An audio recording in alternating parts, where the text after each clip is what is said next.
साडे कोल बहुत ही वड्डी पंथक शख्सियत डॉक्टर अमरजीत सिंह जी जो पिछले लंबे अरसे तो पंथ के नाल जुड़े ने, पंथक मसलियां बारे बड़ी संजीदा सोच रखते हैं ते पंथ का दर्द तौर अंदरों महसूस करते हैं ते उस पंथ के दर्द की कोई निवृत्ति हो सके उहदे लई लगातार यतनशील ने। ते मैं पढ़ता सी गुरु साहब के जो 10 पातशाह के हुक्मनामे ने, उस 27वां ते 28वां 2 हुक्म ने। पहला है कि सिख ने सुतंत्र विचरना ते दूसरा है सिख ने राजनीति भी पढ़नी। आप कई बार गल करते हैं कि गुरु घरों च राजनीति की गल क्यों होती है, ये गुरु का हुक्म है, गुरु का सानू मैसेज, गुरु हुक्म किया जो हुक्म है वो कोई सलाह नहीं होती, वो मनण तो बिना कोई चारा नहीं होता। सो गुरु का हुक्म है सुतंत्र विचरना, तो सुतंत्र तां ही विचरांगे जे सानू इस गल का एहसास होवे कि गुलामी की होंदी है, अधीनगी की होंदी है। सो वो तां ही होएगा जे राजनीति की समझ है। सो मैं लंबा समा ना लवां, मैं बेनती करांगा डॉक्टर अमरजीत सिंह जी नूं कि उन्होंने सिख सेंटर भी बाद जाना शायद 12:45 ते। सो अपने सीमित समय के अपने विचार जिहड़े ने संगतां नाल साझे करन। वाहिगुरू जी का खालसा वाहिगुरू।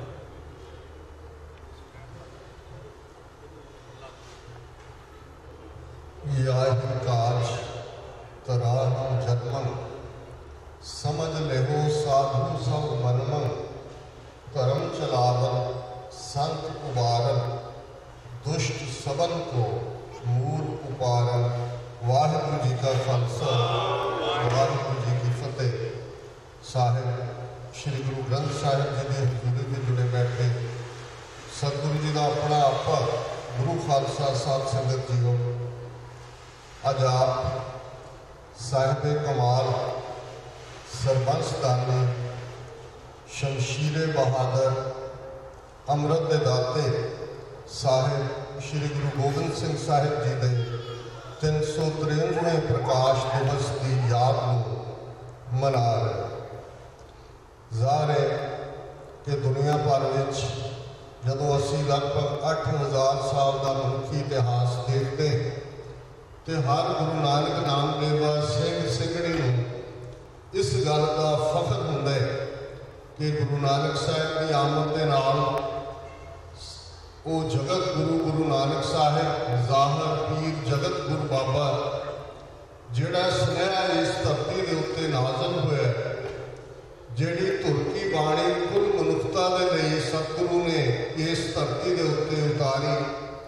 अज 21वीं सदी का संसार जदों के अड-अड मसलियां चों गुजर रहे, अड-अड थावां दे उत्ते अड-अड कन्फ्लिक्ट ने, ते असी फखर नाल कहंदे कि साडा धर्म, साडी गुरमत की जीवन जाच मनुखतावादी है, इस विच ह्यूमैनिटेरियनिज्म है, इस दे विच इंसानियत है, इस दे विच सरबत दा भला है।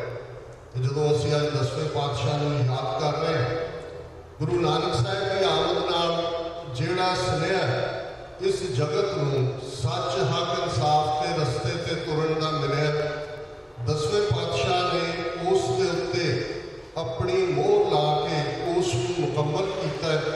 1469 ईस्वी, क्योंकि ये वरा गुरु नानक साहब जी के प्रकाश का 550वां वरा भी है, तो 1699 ईस्वी के विच खालसा पंथ की साधना होती है। 230 वरियां के बाद ये मुकम्मल मनुख, जिस मनुख को गुरु कलगीधर पातशाह ने अकाल पुरख की फौज के नाल जिस खालसे नूं संबोधन किया, तो जिस कदर गुरु साहिब ने खालसे नूं वड्याया, वो ज़ाहिर तौर के उत्ते जदों अज असीं देखते हैं कि जे गुरु पातशाह ने अपना सरबंस कुर्बान किया, तो इन्हां 3 सदियों का इतिहास इस गल की गवाही दिंदा है कि खालसे ने 18वीं सदी में घोड़ियां दीयां काठियां नूं अपना घर बनाया, मुट्ठी मुट्ठी पल छोलियां दे गुजारा किया। हर तंग दस्तियों कल वाण दा छंभ हुए वो कुप रहे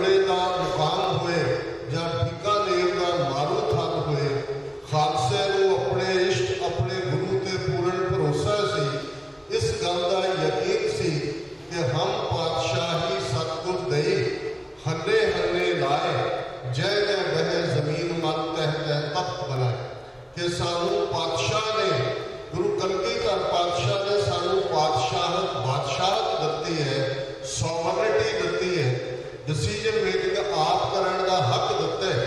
गुरु पातशाह ने फरमाया सी इन गरीब सिखन को देऊं पातशाही, ये याद रखे हमारी गुरियाई। ते ज़ाहिर है कि उस समाज दे विच जिथे लगभग 4000 साल पहला ऋग्वेद की आमद के नाल वर्ण आश्रम की शुरुआत होती है। ब्राह्मण क्षत्रिय वैश्य के रूप इंसानों को इंसानों तो अड किया जाता है, मनुख को मनुख को उच्चा नीवा किया जाता है, औरत को किस कदर दुरकारिया गया है। अज भारत के हाकम जिस मनु समृति को भारत का संविधान बनाना चाहते हैं, जे उस मनु समृति जिसके अड अड ट्रांसलेशन अनुवाद अवेलेबल ने, तुसी थोड़ी जी नज़रसानी करो तो फिर इस गल की समझ आ जाएगी कि मनु समृति औरतों को किवें छुट्याउंदी है, शूद्रां को किवें छुट्याउंदी है।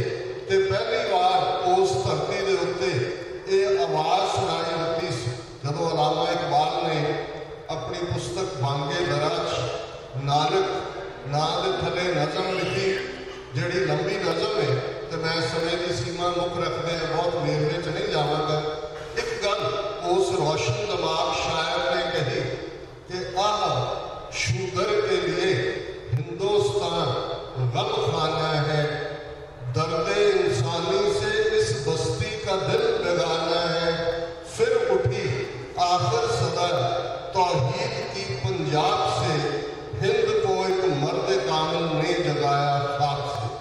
जिस धरती को शूदर के लिए गम खाना बना दिता गया सी, उत्थे वो मर्द कामिल अकाल पुरख के मर्द गुरु नानक आउंदे ने, उस खाक को जगा के बुलंद आवाज में फरमाते ने, नीचा अंदर नीच जात, नीची हूँ अत नीच, नानक तिन कह सक साथ, वड्डिया स्यों क्या रीस, जिथे नीच संभालियन तिथे नदर तेरी बख्शिश। ते गुरु नानक साहब की गद्दी के उत्ते 10वें स्वरूप गुरु कलगीधर पातशाह बाला प्रीतम 9 साल की उम्र के जदों भाई जैता जी जिहड़े सीसगंज दिल्ली तो on the way Guru Tegh Bahadur साहब का सीस लैके आनंदपुर साहब पहुँचते हैं, तो 9 साल के बाला प्रीतम भाई जैता जी को अपने गढ़ नाल ला के फरमाउंदे ने, रंगरेटा गुरु का बेटा। ये वक्री गल है कि असी इन्हां 5 सदियां गुरु साहबान के इस मैसेज को ना सुनिया ना समझिया, साडे विचला भी अंदरला ना मनु मरिया ना ब्राह्मणवादी परंपरावां मरिया। नतीजे के तौर पर अज भी असी समाजिक दायराकार या बहुत बार उस किस्म की जात पाती सोच का शिकार होंगे। पर गुरु कलगीधर पातशाह ने उस एक्सपैरीमेंट को जिहड़ा कि उस मनुखता की बराबरी की गल सी, जदों पंजां नूं अपने गढ़ नाल ला के प्यारे फरमाया और अमृत की दात बख्शण लग्या, ये फरमान किया, अज तो तुहाडी कुल नास, किरत नास, वरण नास, परम नास, तुसी खालसा। तो इन्हां 3 सदियां वो मुगलिया साम्राज होए, वो दरा खैबर पार तो आने वाले धारवी हो, वो ब्रिटिश कलोनीअलिस्ट हो, या अज दे पिछले 70-71 साल के वो रूलर जिन्होंने सिख कौम ने अपन कुर्बानियों के नाल इस तख्त के लायक बनाया। तो उन्होंने 10 अक्टूबर 1947 में वो पीरीयड है कि लगभग 40% सिख कौम जी पनाहगीर जिसके लिए शब्द कढ़िया गया, जोड़े अपने घर बार छड़ के अपने परिवारों के जी कतल करवा के इतने अजे उन्होंने कैंपों के बैठे ने। तो दिल्ली की होम मिनिस्ट्री वालों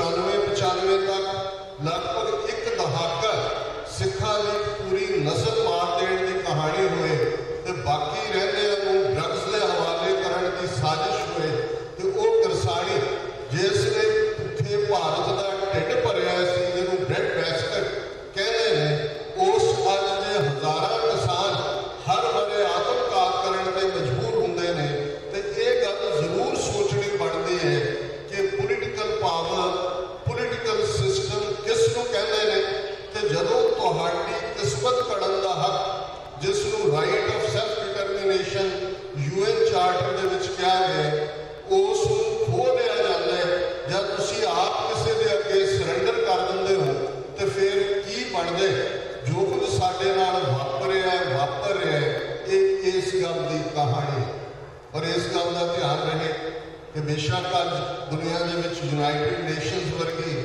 193 देशों की संस्था है उन्होंने चार्टर ऑफ ह्यूमन राइट्स है तो उन्होंने चार्टर ऑफ ह्यूमन राइट्स की भूमिका जो प्रीएम्बल कहते हैं उस लफज अंकित ने if a man is not to be compared as a last resort to rebellion his human rights must be protected by the rule of the law कि जे मनुख नूं बगावत के अखीरले रस्ते ते जाण तो रोकने ते हर हालत में उस दे मनुखी हकों की राखी होनी चाहिए।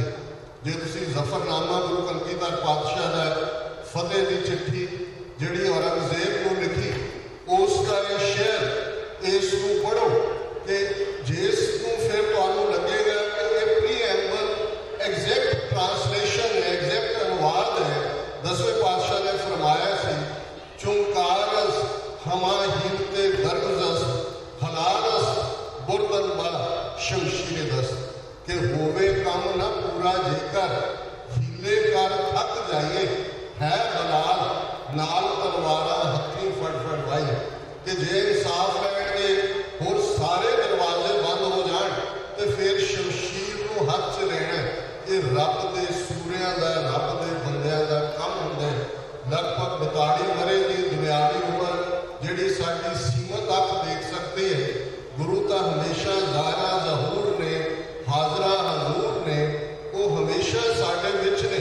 गुरु कलगीधर पातशाह ने ये फरमाया खालसा मेरो सतगुरु पूरा खालसा मेरो सज्जन सूरा खालसा मेरी जान की जान खालसा मेरो प्राण को प्राण खालसा मेरो मैं खालसे कर ओत पोत सागर बंदेरो मैं खालसे दे विच है ते खालसा पंथ ये गुरु कलगीधर पातशाह ने अपना सरबंस कुर्बान करके गुरु ग्रंथ ते गुरु पंथ का यूनीक कॉन्सैप्ट दिता है और हर वक्त की हुकूमत पिछलियां इन 4 सदियों के 4 हुकूमतों का यतन सी कि गुरु ग्रंथ साहिब को भी उन्होंने अपनिया गन शॉट्स थले लिया गुरु पंथ की भी परसिक्यूशन की कोई ये अतकथनी नहीं होएगी। जे अज के हाकमां की गल करिए पिछले 3 वरियां दे विच गुरु ग्रंथ साहिब जी 300 तो ज्यादा जदगी दी घटनावां पंजाब दे विच उस दौर में होंदियां ने जदों के पंथक कहाण वाले बादल अकाली दल की हुकूमत है किवें ये प्यो पुत्र ने कह कमाया किवें सुमेध सैनी वर्गा वो सिख मर्डर जिन्हें हजारों सिखा का खून किया उसको DGP बनाया किवें उस राही फिर उन्हें शांतमई सिंघां दे उत्ते जिहड़े कि उस बैबल कलां दे विच गुरु ग्रंथ साहिब की बेदबी दीआं घटनावां दे खिलाफ शांतमई प्रोटेस्ट कर रहे सन गोलियां की विछाड़ की भाई गुरजोत सिंह भाई कृष्ण भगवान सिंह शहीदी जान पी गए दर्जनों सिंह जख्मी हुए 3 वरे बीत गए ने एक तो बाद एक हुकूमत बदली है ये मौजूदा कैप्टन अमरिंदर जिहड़ा गुटके के उत्ते हाथ रख के पावर दे विच आया अज क्यों जिहियां गेमां खेडियां जा रही ने कोई जोरा सिंह कमीशन बन गया कोई रणजीत सिंह कमीशन बन गया लेकिन ये सारा ही वर्तारा भारत दी इंटैलीजेंस एजेंसियां का नैटवर्क है जिहड़े ना गुरु ग्रंथ साहिब की जिहड़ा यूनिवर्सलिज्म का मैसेज देंगे उसकी चढ़त को बर्दाश्त कर सकते हैं क्योंकि इन्हों के सामने तो अज वो मनु समृद्ध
ਜ਼ਮੀਰ ਫਰੋਸ਼ ਹੈ, ਇੱਕ ਜਿਹੜਾ ਉਹ ਤੱਤੇ ਰੱਤੇ ਤੇ ਪੈਰ, ਤੱਤੇ ਰੇਤੇ ਤੇ ਪੈਰ ਨਹੀਂ ਰੱਖਣਾ ਚਾਹੁੰਦਾ। ਪਰ ਇਸ ਗੱਲ ਦੀ ਬਿਲਕੁਲ ਸਮਝ ਹੋਣੀ ਚਾਹੀਦੀ ਹੈ ਕਿ ਅਸੀਂ ਇੱਕ ਬੌਰਨ ਨੇਸ਼ਨ, ਬਹੁਤਿਆਂ ਨੂੰ ਪੋਲੀਟੀਕਲ ਸਾਇੰਸ ਦੀ ਡੈਫੀਨੇਸ਼ਨ ਨੇਸ਼ਨ ਕੀ ਹੁੰਦਾ ਉਸ 'ਚ ਫਿੱਟ ਹੋਣਾ ਪੈਂਦਾ। ਅਸੀਂ ਤਾਂ ਬੌਰਨ ਨੇਸ਼ਨ, ਗੁਰੂ ਕਲਗੀਧਰ ਪਾਤਸ਼ਾਹ ਨੇ ਸਾਨੂੰ ਬਾਦਸ਼ਾਹ ਦਿੱਤੀ ਹੈ। ਪਰ ਇਹੀ ਕਾਰਨ ਹੈ ਜਦੋਂ ਕੈਪਟਨ ਮਰੇ, ਜਿਹੜਾ ਕਿਸੇ ਇਤਿਹਾਸ ਲਿਖਣ ਦੇ ਲਈ ਈਸਟ ਇੰਡੀਆ ਕੰਪਨੀ ਨੇ ਮੁਕਰਰ ਕੀਤਾ ਔਰ ਉਸ ਨੇ ਉਦੋਂ ਤੱਕ ਬੂਟੇ ਸ਼ਾਹ ਨੂੰ ਉਹਨਾਂ ਨੇ ਡਿਪਿਊਟ ਕਰ ਲਿਆ ਸੀ, ਭਾਈ ਰਤਨ ਸਿੰਘ ਭੰਗੂ, ਜਿਹੜੇ ਕਿ ਭਾਈ ਮਤਾਬ ਸਿੰਘ ਜੀ, ਜਿਨ੍ਹਾਂ ਨੇ ਭਾਈ ਸੁੱਖਾ ਸਿੰਘ ਨਾਲ ਮਿਲ ਕੇ ਮੱਸਾ ਰੰਗੜ ਨੂੰ ਸਜ਼ਾ ਯਾਫਤਾ ਕੀਤਾ ਸੀ। ਉਹਨਾਂ ਨੂੰ ਪਤਾ ਲੱਗਾ ਭਾਈ ਰਤਨ ਸਿੰਘ ਭੰਗੂ ਨੂੰ ਕਿ ਇਹ ਮਰੇ, ਇਹ ਕੰਮ ਕਰ ਰਹੇ, ਤੇ ਉਹ ਲੁਧਿਆਣੇ ਆਏ, ਉਦੋਂ ਜਗਰਾਵਾਂ ਰਹਿੰਦੇ ਸਨ, ਔਰ ਉਹਨਾਂ ਨੂੰ ਆ ਕੇ ਕਿਹਾ ਕਿ ਭਾਈ ਨਹੀਂ, ਸਾਡਾ ਜਿਹੜਾ ਇਤਿਹਾਸ ਵਿਲੱਖਣ ਹੈ, ਬਾਇਸ ਹੋਏਗਾ ਜੇ ਇਸ ਪਾਸੋਂ ਲਿਖਿਆ ਜਾਂਦਾ। ਤੇ ਉਹ ਉਹਨਾਂ ਨੂੰ ਸਵਾਲ ਕਰਦੇ ਕਿ ਤੁਸੀਂ ਇਹ ਦੱਸੋ ਕਿ ਤੁਸੀਂ ਕਦੋਂ ਤੋਂ, ਕਿੱਥੋਂ ਤੁਸੀਂ ਬਲੂ ਬਲੱਡਡ ਹੋਏ, ਤੁਹਾਡੇ ਕੋਲ ਜਿਹੜਾ ਰਾਜ ਹੈ ਇਹ ਕਿੱਥੋਂ ਆਇਆ? ਤੇ ਉਹਨਾਂ ਨੇ ਭਾਈ ਰਤਨ ਸਿੰਘ ਭੰਗੂ ਨੇ ਯਾਦ ਕਰਵਾਇਆ ਸੀ ਕਿ ਸਾਨੂੰ ਪਾਤਸ਼ਾਹ ਸਤਿਗੁਰ ਨੇ ਦਿੱਤੀ ਹੈ। ਗੁਰੂ ਨਾਨਕ ਨੇ ਸਾਨੂੰ ਧੁਰ ਤੋਂ ਪਾਤਸ਼ਾਹ ਬਣਾਇਆ। ਐਵੇਂ ਨਹੀਂ ਪ੍ਰੋਫੈਸਰ ਪੂਰਨ ਸਿੰਘ ਦੀ ਕਲਮ ਚੱਲੀ ਤੇ ਉਸਨੇ ਕਿਹਾ ਧੁਰਥੀ ਆਜ਼ਾਦ, ਇਹ ਸਤਿਗੁਰ ਦੇ ਬੰਦੇ, ਇਹ ਸਤਿਗੁਰੂ ਦੇ ਬੰਦੇ ਧੁਰਥੀ ਆਜ਼ਾਦ ਨੇ। ਅਸੀਂ ਕਿਸੇ ਦਾ ਹੱਕ ਖੋਣ 'ਚ ਯਕੀਨ ਨਹੀਂ ਰੱਖਦੇ, ਕਿਸੇ ਦੀ ਪਰਸੀਕਿਊਸ਼ਨ 'ਚ ਯਕੀਨ ਨਹੀਂ ਰੱਖਦੇ, ਕਿਸੇ ਦੀ ਕਨਵਰਸ਼ਨ 'ਚ ਯਕੀਨ ਨਹੀਂ ਰੱਖਦੇ। ਪਰ ਸਾਨੂੰ ਆਪਣਾ ਧਰਮ, ਆਪਣਾ ਇਹ ਯੂਨੀਕ ਫਲਸਫਾ ਦਾ ਘੱਟੋ ਘੱਟ ਸਾਊਥ ਏਸ਼ੀਆ ਦੇ ਵਿੱਚ ਸੰਭਾਲਣ ਦੇ ਲਈ ਸਾਡਾ ਫਰਜ਼ ਹੈ।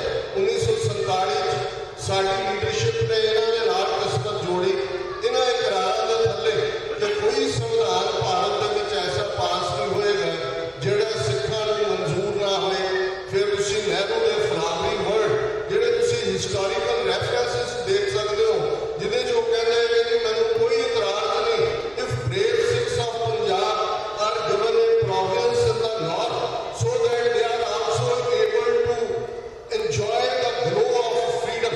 बड़े फलावरी वर्ड्स ने, पर जो ही 47 ਦਾ ਇਹ ਦੌਰ ਗੁਜ਼ਰਦਾ ਹੈ ਤੇ ਫਿਰ ਉਹੀ ਨਹਿਰੂ ਇਹ ਗੱਲ ਕਹਿੰਦੇ ਕਿ ਮਾਸਟਰ ਜੀ ਤਬ ਬਾਤ ਔਰ ਥੀ, ਅਬ ਬਾਤ ਔਰ ਹੈ, circumstances have now changed। ਔਰ ਇਹਨਾਂ 70-71 ਸਾਲਾਂ 'ਚ ਅਸੀਂ ਜਿਸ ਤਜਰਬੇ 'ਚੋਂ ਗੁਜ਼ਰੇ, ਵੈਸੇ ਤਾਂ 2 ਸਿੱਖ ਨੁਮਾਇੰਦੇ ਜਿਹੜੇ ਕਾਂਸਟੀਟਿਊਐਂਟ ਅਸੈਂਬਲੀ ਦੇ ਵਿੱਚ ਸਨ, ਸੰਵਿਧਾਨ ਘੜੂ ਅਸੈਂਬਲੀ ਦੇ ਵਿੱਚ ਸਨ, ਉਹਨਾਂ ਨੇ ਕਿਹਾ ਸੀ this is betrayal of the Sikhs, this is betrayal of the promises made to the Sikhs, we reject this constitution।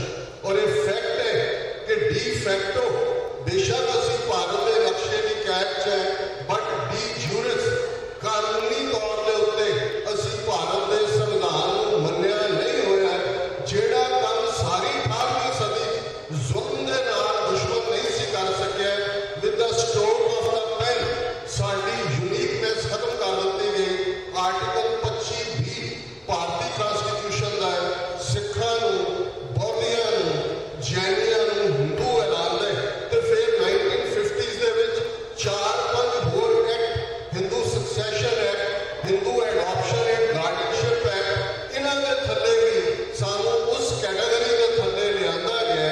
ਤੇ ਜ਼ਾਹਰ ਹੈ ਕਿ ਜਦੋਂ ਤੱਕ ਅਸੀਂ ਇਹ ਮੰਗ ਦੇ ਉੱਤੇ ਖੜੇ ਸੀ, ਆਟੋਨਮੀ, ਅਨੰਦਪੁਰ ਸਾਹਿਬ ਦਾ ਮਤਾ ਜਿਹੜਾ ਜਿਸ ਨੂੰ ਖਾਲਿਸਤਾਨ ਦਾ ਮਤਾ ਕਿਹਾ ਗਿਆ, ਇਹ ਬਿਲਕੁਲ ਗਲਤ। ਜੇ ਸੰਤ ਜਰਨੈਲ ਸਿੰਘ ਖਾਲਸਾ ਪਿੰਡਾਂ ਵਾਲੇ, ਜਿਨ੍ਹਾਂ ਨੂੰ ਪੰਥ ਨੇ 20ਵੀਂ ਸਦੀ ਦੇ ਮਹਾਨ ਸਿੱਖ ਐਲਾਨੇ, ਉਹਨਾਂ ਦੀਆਂ ਤੁਸੀਂ ਸਾਰੀਆਂ ਸਟੇਟਮੈਂਟ, ਹਰ ਚੀਜ਼ ਅਵੇਲੇਬਲ ਹੈ।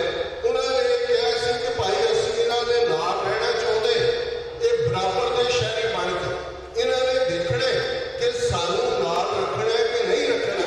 ਪਰ ਜਿਸ ਦਿਨ ਦਰਬਾਰ ਸਾਹਿਬ ਦੀ ਹਦੂਦ 'ਚ ਭਾਰਤੀ ਫੌਜ ਦੇ ਪੈਰ ਪਏ, ਖਾਲਿਸਤਾਨ ਦੀ ਨੀਂਹ ਰੱਖੀ ਜਾਏ। ਸੋ ਜ਼ਾਹਰ ਹੈ ਉਦੋਂ ਤੱਕ ਮੰਗ ਅਨੰਦਪੁਰ ਦਾ ਮਤਾ ਸੀ। ਅਨੰਦਪੁਰ ਦਾ ਮਤਾ ਸੂਬਿਆਂ ਦੀ ਖੁਦਮੁਖਤਾਰੀ, ਆਟੋਨਮੀ ਦੀ ਗੱਲ ਕਰਦਾ ਸੀ। ਪਰ ਜਿਵੇਂ ਟੈਂਕਾਂ ਤੋਪਾਂ ਨਾਲ ਸ਼੍ਰੀ ਅਕਾਲ ਤਖ਼ਤ ਸਾਹਿਬ ਦੇ 37 ਹੋਰ ਇਤਿਹਾਸਕ ਗੁਰਦੁਆਰਿਆਂ ਤੇ ਹਮਲਾ ਕੀਤਾ ਗਿਆ। ਨਵੰਬਰ 84 ਦੀ ਮੈਂ ਗੱਲ ਕੀਤੀ ਹੈ। 34 ਵਰ੍ਹੇ ਬਾਅਦ ਇੱਕ ਸੱਜਣ ਕੁਮਾਰ ਨੂੰ ਕੋਈ 2 ਇਮਾਨਦਾਰ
नेशन के तौर पर जिसके पिता गुरु गोबिंद सिंह साहब माता साहब कौर वासी आनंदपुर के लगभग पौने 200 साल पहला 1849 तक 1.5 लाख मुरब्बा मील जमीन के उत्ते सरकारे खालसा जियो की हुकूमत सी। असी 100 साल सफर किया पर सिख राज दे विच वो ईसाई होण, वो हिंदू होण, मुसलमान होण, सारे दे नाल असी पावर शेयर की। सिख कम्युनल नहीं हो सकते, सिख फैनेटिक नहीं हो सकते। जिन्ना डेडिकेटेड सिख है उन्ना ही सरबत का भला मंगण वाले। इन्हां दा हाल देख लो, रोहिंग्या मुसलमान म्यांमार चों कढ के बांग्लादेश बैठे ने, केरला दे विच फ्लड आंदे ने, इन्हां दी ऑर्गेनाइजेशनां कहंदियां ने नहीं केरला च मुसलमान ते ईसाई रहिंदे ने, इन्हां दी कोई मदद ना करो, रोहिंग्या नूं ना करो। यूनाइटेड सिक्स होए, खालसा एड होए, जिहड़े सिख आप सफर कर रहे हैं वो सब तो पहले जाके पहुंचते हैं कि नहीं असी किसी रोहिंग्या के बच्चे को प्यासा नहीं देख सकते, असी किसी केरला के विच जिहड़े फ्लड्स का शिकार ने सिख थां थां पहुंच के लंगर लाते हैं दूजे। इस सब के बावजूद भारत दे विच कोई इशू चल रहा है करतारपुर का लंघ, तुसीं जिहड़े पोलिटिकली तुहानूं कई वारी लगदा है पता नहीं खालिस्तान संघ ते फस जांदे, पर जिन्हां नूं लगदा वो मजहबी इशू देख लें। 70 साल तो असीं अरदास कर रहे हैं कि हे अकाल पुरख अपने पंथ के सदा सहाई दातार जीओ। श्री ननकाना साहब के होर गुरुद्वारियां को धामां जिन्हां तो पंथ नूं विछोड़िया गया है, खुले दर्शन दीदार ते सेवा संभाल का दान अपने प्यारे खालसा जी नूं बख्शो। गुरु के दरबार अरदास कबूल हुंदी है। इमरान खान प्रधानमंत्री बनते हैं पाकिस्तान के, जनरल बाजवा उन्होंने फौजी मुखी बनते हैं, वो ऐलान करते हैं जी 28 नवंबर को असी संगे बुनियाद रख रहे करतारपुर का लंघ सिख आ जाए, किसी पासपोर्ट वीजे की लोड़ नहीं। तो तुसी इधर रिएक्शन देखो, 2 दिन पहला इन्होंने साइंस एंड टैक्नोलॉजी मिनिस्ट्री पता कर दी कि जी वड्डी हाई पावर टैलीस्कोप ला दो ताकि उधरों दर्शन कर सकें। पर जो ही उधर सत्ते बुनियाद की गल होती है इन्होंने लगता है कि ये तो पोलिटिकली पुट्ठा दा पै गए। एकदम फैसला होता है जी वाइस प्रेजिडेंट आएगा 26 नवंबर को वो जो संगे बुनियाद या नींह पत्थर रखेगा। पर इस दौर के मीडिया का हुकूमत का इन्होंने शो बॉय कैप्टन अमरिंदर का रिएक्शन देखो जी। ये खालिस्तानी जोड़ा लंघ है, ये ISI का लंघ है, ये फलाना लंघ है। वो नवजोत सिद्धू जिहदा कोई सिक्खी नाल बहुता वाह वास्ता नहीं है, 2 ने जिहड़े ने शिवलिंग एक अपने अमृतसर के घर च रखा हुआ है, एक पटियाले च रखा हुआ है। 2 पंडित लगातार पूजा करते हैं रोज, उन्होंने वो तनख्वाह देंगे, हाथ से लाल मौली का धागा बने, उन्हें जाके चला गया क्रिकेट खेलता रहा इमरान खान नाल। किवें उस बंदे क्योंकि उन्हें गुरु नानक की गल की, उन्हें कहा जी मेरे मुर्शद का दर खुले, मैं तो 4 नाल जफ्फी पा ली, उन्होंने किवें नलाइन किया, किवें नेगेट किया। मजहब का मुद्दा भी इन्हों सवालों नहीं होता है, ये गल सानू समझ लैनी चाहिए है। असी जिवें मैं कहा कि साडी लड़ाई हिंदू धर्म के खिलाफ नहीं, ना ही असी कोई हिंदुओं के खिलाफ है जिवें बहुत बार नेगेशन की जाती है, पर अपने बच्चों के लिए खलोना जो साडी एक जनरेशन मार देती है, दूसरों का मंदा हाल है, तो अपने हकों की गल करना, धार्मिक आज़ादी की गल करना भी जे दहशत गर्दी है, तो फिर प्राउड सिख नेशन किवें जिहड़ा वो अपने आप को कहने का हक रखते कि जी खालसा सोए जो निर्धन को पाले, खालसा सोए जो दुष्ट को गाले। मैं समा ज़्यादा नहीं लेना। अज का दिन 6 जनवरी का दिन भाई केर सिंह, भाई सतवंत सिंह की शहीदी का दिन भी है। ठीक 30 वरे पहला 6 जनवरी 1999 में इन्हां 2 सिखां नूं तिहाड़ जेल दे विच जिहड़ा फांसी ते चाढ़िया गया सी। किस लिए?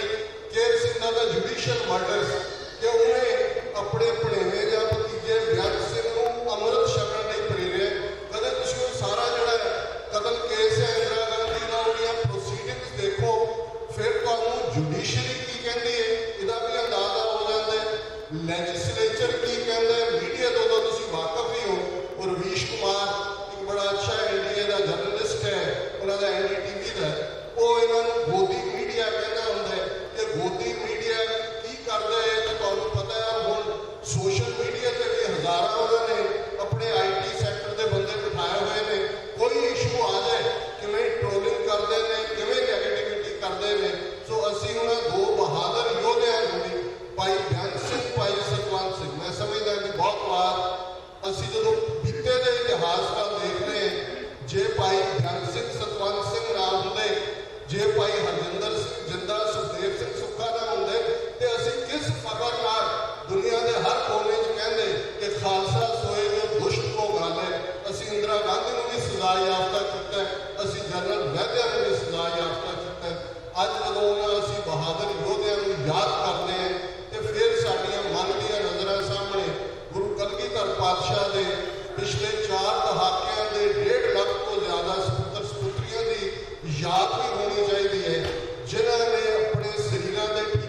ਦਿੱਤਾ ਹੋਏ, ਸ਼ਾਨ ਦਿੱਤਾ ਹੋਏ। ਸਤਿਗੁਰੂ ਰਹਿਮਤ ਕਰਨ। ਗੁਰੂ ਕਲਗੀਧਰ ਪਾਤਸ਼ਾਹ ਨੇ ਕੌਮ ਨੂੰ ਬੇਕਰੇ ਨਹੀਂ ਰਹਿਣ ਦੇਣਾ। ਇਹ ਉਹਨਾਂ ਦਾ ਇਕਰਾਰਨਾਮਾ ਹੈ ਪੰਥ ਦੇ ਨਾਲ। ਪੰਥ ਖਾਲਸਾ, ਖੇਤੀ ਮੇਰੀ, ਹਉ ਸੰਭਾਲ ਕਰੋ ਤਿਸ ਕੇਰੀ। ਸਤਿਗੁਰੂ ਆਪ ਸਹਾਈ ਹੋਣ। ਕਿਸੇ ਵੀ ਭੁੱਲ ਚੁੱਕ ਲਈ ਮੁਆਫੀ। ਮੈਂ ਖਿਮਾ ਚਾਹੁੰਦਾ ਹਾਂ। ਕੀਰਤਨੀ ਸਿੰਘ ਬਹੁਤ ਪਿਆਰਾ ਕੀਰਤਨ ਕਰ ਰਹੇ ਸਨ, ਪਰ ਵਿੱਚੋਂ ਇੰਟਰਪਟ ਕੀਤਾ ਹੈ ਕਿਉਂਕਿ ਸਿੱਖ ਸੈਂਟਰ ਦਾ ਵੀ ਪ੍ਰੋਗਰਾਮ ਹੈ ਜਾਣ ਦਾ। ਪਿਛਲੀ ਰਾਤ ਗੁਰਦੁਆਰਾ ਸਾਹਿਬ ਸ਼ੂਗਰਲੈਂਡ ਪ੍ਰੋਗਰਾਮ ਸੀ ਔਰ ਮੈਂ ਡਾਕਟਰ ਹਰਦਮ ਸਿੰਘ ਆਜ਼ਾਦ, ਭਾਈ ਸੰਪੂਰਨ ਸਿੰਘ ਜੀ ਇਹਨਾਂ ਦਾ ਬਹੁਤ ਸ਼ੁਕਰੀਆ ਅਦਾ ਕਰਦਾ। ਔਰ ਡਾਕਟਰ ਆਜ਼ਾਦ ਜਿਹੜੇ ਕਿ ਪਿਛਲੇ 3 ਦਹਾਕਿਆਂ ਤੋਂ ਆਜ਼ਾਦੀ ਦੇ ਕੌਮੀ ਝੰਡੇ ਦੇ ਹਮੇਸ਼ਾ ਹੀ ਜਿਹੜੇ ਨੇ ਝੰਡਾ ਬਰਦਾਰ ਨੇ। ਔਰ ਪਿਛਲੇ ਦਿਨਾਂ 'ਚ ਨਿਊਯਾਰਕ ਵਰਲਡ ਸਿੱਖ ਪਾਰਲੀਮੈਂਟ ਦਾ ਅਮਰੀਕਨ ਚੈਪਟਰ ਦਾ ਸੈਸ਼ਨ ਸੀ। ਸੋ ਵਰਲਡ ਸਿੱਖ ਪਾਰਲੀਮੈਂਟ ਦੇ ਇਹਨਾਂ ਨੂੰ ਕੋ-ਚੇਅਰ ਵੀ ਥਾਪਿਆ ਗਿਆ। ਔਰ ਅਸੀਂ ਆਸ ਕਰਦੇ ਹਾਂ ਕਿ ਆਉਣ ਵਾਲੇ ਸਮੇਂ 'ਚ ਵਰਲਡ ਸਿੱਖ ਪਾਰਲੀਮੈਂਟ ਸਿੱਖਾਂ ਦੀ 30 ਮਿਲੀਅਨ ਸਿੱਖ ਨੇਸ਼ਨ ਦੀ ਇੱਕ ਰਿਪਰੈਜ਼ੈਂਟੇਟਿਵ ਬਾਡੀ ਹੋਣ ਦੇ ਨਾਤੇ ਜਿਹੜੀ ਘਾਟ ਬਹੁਤ ਵਾਰ ਸਾਡੇ ਸਿੱਖ ਸੰਗਤਾਂ ਕਿ ਸਿੱਖਾਂ ਦਾ ਲੀਡਰ ਕੌਣ ਹੈ, ਕਿਹਦੇ ਪਿੱਛੇ ਲੱਗੀਏ, ਕਿਹਨੂੰ ਕਰੀਏ। ਮੈਂ ਸਮਝਦਾ ਕਿ ਸਾਡੇ ਕਾਨਸੈਪਟ ਕਲੈਕਟਿਵ ਲੀਡਰਸ਼ਿਪ ਦਾ ਹੈ। ਪੰਜ ਪਿਆਰਿਆਂ ਦਾ ਕਾਨਸੈਪਟ ਕਲੈਕਟਿਵ ਲੀਡਰਸ਼ਿਪ ਹੈ। ਸਿੱਖ ਮਿਸਲਾਂ ਦਾ ਸਰਬੱਤ ਖਾਲਸਾ ਦਾ ਮਾਡਲ ਕਲੈਕਟਿਵ ਲੀਡਰਸ਼ਿਪ ਦੀ ਗੱਲ ਸੀ। ਤੇ ਵਰਲਡ ਸਿੱਖ ਪਾਰਲੀਮੈਂਟ ਦੀ ਬੇਸ਼ੱਕ ਅਜੇ ਤਰੁੱਟੀਆਂ ਨੇ, ਕੁਛ ਧਿਰਾਂ ਨੂੰ ਨਾਲ ਲੈਣ ਦੀ ਗੱਲ ਹੈ, ਪਰ ਸਾਡੀ ਕੋਸ਼ਿਸ਼ ਹੋਏਗੀ ਕਿ ਹਰ ਇੱਕ ਨੂੰ ਨਾਲ ਲੈ ਕੇ, ਕਿਉਂਕਿ ਅਲਟੀਮੇਟਲੀ ਸਾਡੀ ਡੈਸਟਨੀ ਇੱਕ ਹੈ। ਅਸੀਂ ਗੁਰੂ ਗੋਬਿੰਦ ਸਿੰਘ ਸਾਹਿਬ, ਮਾਤਾ ਸਾਹਿਬ ਕੌਰ ਦੇ ਬੱਚੇ ਬੱਚੀਆਂ। ਸਾਡੇ ਵਿਚਾਰ ਭੇਦ ਹੋ ਸਕਦੇ ਨੇ, ਅਮਰੀਕਨ ਐਕਸਪ੍ਰੈਸ਼ਨ ਹੈ ਵੀ ਐਗਰੀ ਟੂ ਡਿਸਐਗਰੀ। ਇਸ ਗੱਲ ਨਾਲ ਸਹਿਮਤੀ ਹੋ ਸਕਦੀ ਹੈ, ਪਰ ਸਭ ਕੁਝ ਜਦੋਂ ਛੋਟੇ ਛੋਟੇ ਬੱਚੇ ਅੱਜ ਕੀਰਤਨ ਕਰ ਰਹੇ ਸਨ ਤੇ ਮੈਂ ਕਿਹਾ ਬੇਸ਼ੱਕ ਸਾਡੀਆਂ ਸੰਸਥਾਵਾਂ ਜਦੋਂ ਸੈਂਟਰ ਵਿਕਦੀਆਂ ਨੇ, ਲੋਕ ਖਰੀਦੇ ਜਾਂਦੇ ਨੇ, ਤੇ ਫਿਰ ਕੱਲਾ ਕੱਲਾ ਸਿੰਘ ਜਿੱਥੇ ਜਿੱਥੇ ਬੈਠੇ ਕੁਛ ਨਾ ਕੁਛ ਕਰ ਰਹੇ। ਕੋਈ ਧਾਰਮਿਕ ਸ਼ੋਬੇ 'ਚ ਕਰ ਰਿਹਾ ਹੈ, ਕੋਈ ਸਮਾਜਿਕ 'ਚ ਕਰ ਰਿਹਾ ਹੈ, ਕੋਈ ਹਿਊਮੈਨੀਟੇਰੀਅਨ 'ਚ ਕਰ ਰਿਹਾ ਹੈ, ਕੋਈ ਪੋਲੀਟੀਕਲ 'ਚ ਕਰ ਰਿਹਾ ਹੈ। ਕੋਈ ਛੋਟਾ ਨਹੀਂ ਹੈ, ਕੋਈ ਵੱਡਾ ਨਹੀਂ ਹੈ। ਸਾਰੇ ਉਸ ਅਨੰਦਪੁਰ ਦੀ ਨਗਰੀ ਭਾਈ ਕਨ੍ਹਈਆ ਪਾਣੀ ਦੀ ਮਸ਼ਕ ਨਾਲ ਆਪਣੇ ਸੱਜਣ ਨੂੰ ਲਿਜਾ ਰਹੇ ਨੇ। ਭਾਈ ਨੰਦ ਲਾਲ ਦੀ ਕਲਮ ਚੱਲ ਰਹੀ ਹੈ।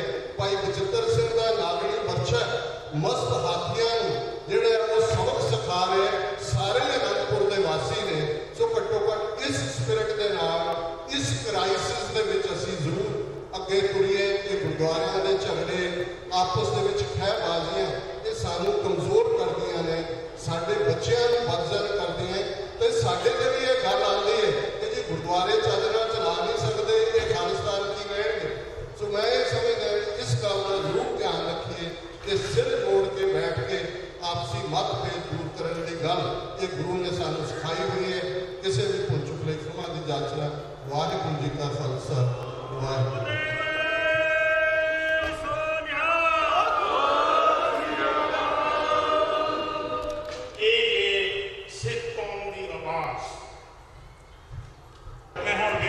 ਸਾਡੇ ਪ੍ਰਧਾਨ ਸਾਹਿਬ ਜੀ ਨੂੰ ਵੀ ਆਣ ਕੇ ਡਾਕਟਰ ਅਮਰ ਸਿੰਘ ਹੋਣਾ ਨੂੰ ਗੁਰੂ ਮਹਾਰਾਜ ਦੇ ਅਸੀਸ ਦੇਣ ਦੀ। ਡਾਕਟਰ ਅਮਰਜੀਤ ਸਿੰਘ ਜੀ ਆਓ ਜੀ, ਇਹਨਾਂ ਦਾ ਜੀ ਆਇਆਂ, ਬਹੁਤ ਬਹੁਤ ਧੰਨਵਾਦ। ਇਹਨਾਂ ਨੇ ਆਪਣੀ ਕੀਮਤੀ ਸਮੇਂ ਦੇ ਵਿੱਚੋਂ ਸਮਾਂ ਕੱਢ ਕੇ ਇੱਥੇ ਆਣ ਕੇ ਹਾਜ਼ਰੀ ਭਰੀ ਹੈ। ਸਤਿਗੁਰੂ ਕਿਰਪਾ ਕਰਨ।